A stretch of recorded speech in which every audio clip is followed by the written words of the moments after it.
Aliens, cults, and secret doppelganger. The dark side of the Beatles. A wicked dentist tricked John and George into trying acid. When at a dinner party thrown by dentist John Riley, John Lennon, George Harrison, and their respective partners had their after-dinner coffees secretly spiked with LSD by the doctor. The two had never done LSD before that event. And in 1966, they released a song called Dr. Robert with the lyrics, "If you're down here, pick you up, Dr. Robert.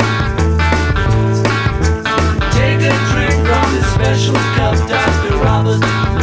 John Lennon claimed to have been visited by aliens twice. On the first visit, Lennon claimed to be sober on August 23, 1974. He and his girlfriend Mary Payne claimed to have seen a flying saucer no more than 100 feet away. The couple took photos of the craft, but the pictures showed nothing. The second incident was retold by Lennon's friend Uri Geller.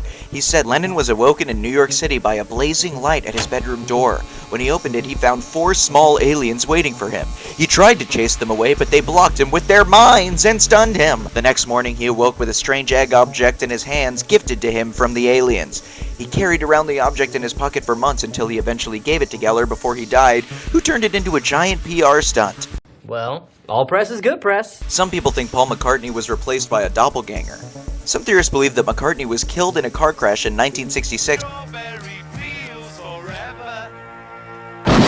and replaced by a lookalike named William Shears Campbell, an orphan who won a lookalike contest in Edinburgh. The believers of that theory are known as cloisters, and one of the most unpopular claims is that John Lennon says "I kill Paul" at the end of Strawberry Fields, although Lennon maintains he says cranberry sauce. Other hints from the cloisters include the photo of the Beatles on the cover of Abbey Road supposedly represents a funeral procession for Paul. There, enhance. Who is walking out of sync from the other band members and carrying a cigarette in his right hand, even though Paul is left-handed. Oh, we got him! Also, a car license plate in the same photo displays the alphanumeric sequence 28IF, which allegedly means the real Paul would have been 28 that year if he had survived the accident. A hand is being held up behind Paul's head on the cover of Sgt. Pepper's Lonely Hearts Club Band. A raised hand is the mystical symbol of expiration in some religions. John Lennon was a victim of the Rosemary's Baby curse. It is said that the horror classic Rosemary's Baby unleashed a curse onto many of the individuals involved with the production. I put a spell on you!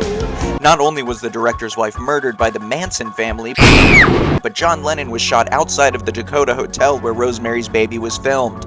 And while John Lennon's murderer Mark Chapman said he was inspired by the book The Catcher in the Rye, Charles Manson took much of his homemade theology from the lyrics of Beatles tunes. I've got a song about an octopus. Jam it up your you're lucky we still like to play drums. His followers claimed that his teachings were a mix between the Book of Revelations and secret messages from the White Album. While the Beatles believed in overthrowing establishment, Manson took that as a sign to kill people instead. However, the Beatles have firmly denounced any ties to Manson. Okay, he's just some lying, crazy lunatic. He's crazy. This guy's crazy.